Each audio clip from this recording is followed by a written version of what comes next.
Thanks for joining us for the North American Logistics Tech Summit hosted by FreightWaves. Super excited to have you here for this Technology in Action segment. We are here with Christian Pillar. He's the Vice President of Value Engineering at Project 44. Of course, P44 had amazing things going on in the news the last couple of weeks, so we're excited to have you talking about your tech. Christian, welcome to FreightWaves and the North American Logistics Tech Summit. Oh, thank you for having me. Really excited to be here and talk tech with you. It's pretty awesome. So we're talking a lot about the visibility challenges that supply chains have faced. And of course, COVID has put extra strain on it. Increasing customer expectations have, of course, changed the way that transportation and logistics works really overall. Shippers, 3PLs, carriers really need visibility from all angles. And you guys are talking about high fidelity visibility data. Talk to me a little bit about what that is. Yeah, so high fidelity data is clean, it's trustworthy data. The data is normalized so it's easier to interpret across carriers and modes, and it's trustworthy that it's directly from a reliable source. So the bias that sometimes happens in transportation, whose fault was it, why was it late, a lot of that is removed. And so a lot of organizations know by now. If you don't know by now, you're finding out pretty quickly with all these disruptions from supply chain. Visibility data, it's not an option anymore. Why is it essential for a well-run supply chain? And if you've missed the boat, you're kind of too late, right? Why should you be getting on board right now? Uh, Data on this is available with some variance, but Project 44 has found that 70% of customers want the ability to track the progress of their shipments, and 73% of supply chains do not have the ability to provide real-time tracking. That's the no longer optional piece. I think about why it's valuable for a well-run supply chain on the broadest terms is designing the global supply chain of the future. Today's supply chains, well sophisticated, were designed years ago, and universal truths need to be revisited, and the data is not the quality that it is today. And I think that supply chains are only going to become more complicated as customers demand more from the supply chain and as disruptions may happen more and more frequently, or we get into aging populations and urbanization. And so our industry is kind of fragmented, right? We've got this idea of the shipper is separate from the 3PL, separate from the carrier, separate from the customer. But in reality, it all works together kind of one seamless unit. Or in an ideal world, it would work together in one seamless unit. But so for those fragments, for the 3PLs, for the shippers, how can they gain the most reliable data in real time, not having to source out for past data or wait for present data or even predict the future?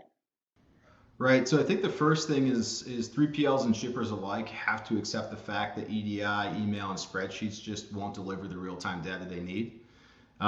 Change management can be difficult, so that's why I think it's imperative for 3PLs and shippers to get real-time visibility as fast as possible. Accept the fact it's necessary, and then go out and get it. The where's my truck, where's my stuff questions are fairly easy to answer. I think the higher decision-making levels, like asset utilization for 3PL or inventory optimization for shippers, are in most need of that high fidelity data that we talked about. And we talk about supply chains becoming more interconnected. Things are just more difficult overall. You've got businesses popping up left and right. It's really important to establish those connections and make them seamless between all aspects of your supply chain. Tell us a little bit about the importance of establishing direct API connections with your carriers. Yeah. So whether it's a direct API connection with carriers or connecting via the ELD or telematics device of those carriers, it's important that that connection is made. This is where the machine-to-machine connection comes into play and removes that bias and offers that trust that we talked about earlier. From a shipper perspective, you no longer need to manage EDI connections with dozens of carriers. A single integration to Project 44, as an example, handles all those carrier connections for you. Right. And then how does that real-time data help the shippers make informed decisions and also proactive decisions, thinking ahead of the curve, ahead of the next disruption? Yeah, so short term, I think it's how and why we connect to transportation assets. Really, we offer an ETA and exceptions management. For example, if you're told at 9 a.m. that a truck is running late to a 1 p.m. appointment, you might have 4 hours to figure out how you're going to mitigate that exception versus a truck simply showing up an hour after the delivery appointment. Longer term, I think about some of the disruptions. You mentioned COVID. I think that's a popular topic of conversation. But we have other challenges that are out there. The Colonial Pipeline saw ransomware. Weather has some notice. There's your competition is probably somewhere in the middle of timing. But what about changing population density, aging, climate change? They'll slowly disrupt the truths today, so supply chain professionals have to be able to deal with them. Quick example, currently there are 24 megacities globally. Those are cities with 10 million or more population. That number will double by 2030. That's certainly something to think about, especially for last mile delivery. So high fidelity data is needed today to solve those challenges tomorrow. Absolutely, 100%. Those mega cities are just going to expand outwards as well, and you're going to see more rural areas become urbanized. That just adds to the congestion, adds to the growing population, like you're talking about. How has Project 44 seen their customers benefit from this high fidelity data so far? Yeah, there are two examples I'm really proud of right now. One is a global CPG company ran an inventory optimization study in Europe. They were able to decrease sample inventory by 14% without reducing service levels. And the other example is a global food and beverage company that was able to decrease the number of carriers in their test country by 46%. So two really exciting examples of many value use cases. And we mentioned that value use, and the value kind of comes in the change in supporting those changed customer expectations, right? People want more out of their companies. People expect more from their shippers, from their carriers, from the people that they're doing business with. They want more than knowing just, oh, my stuff is going to get from point A to point B. They want to be taken care of in between. Talk to me about those increased customer expectations and how they've changed the transportation and logistics industry for the better. So I think for right now, supply chain professionals can thank COVID for bringing our industry into the mainstream. My friends and family now I think have a little bit better understanding of what I do. But prior to COVID, 74% of customers said that if their package isn't delivered on time, it hurts their impression of the company.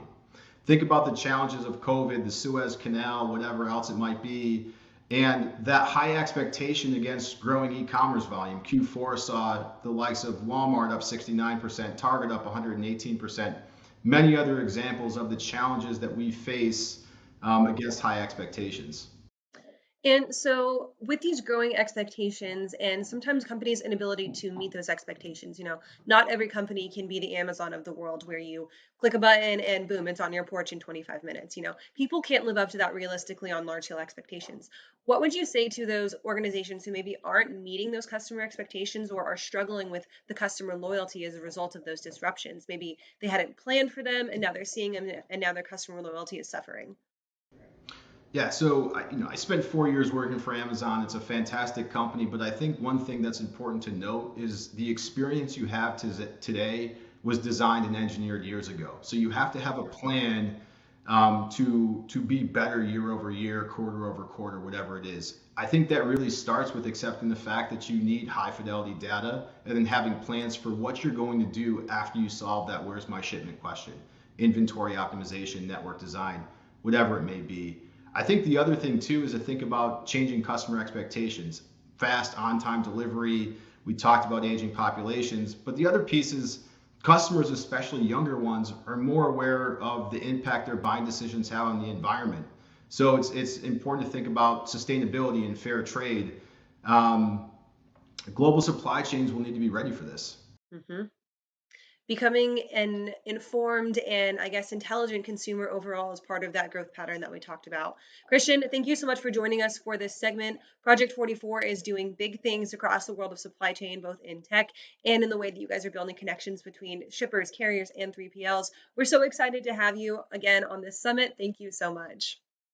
Thank you so much for having me. And make sure that you're tuning into our live chat, get those questions in for the rest of the summit, and we'll see you guys the rest of the day.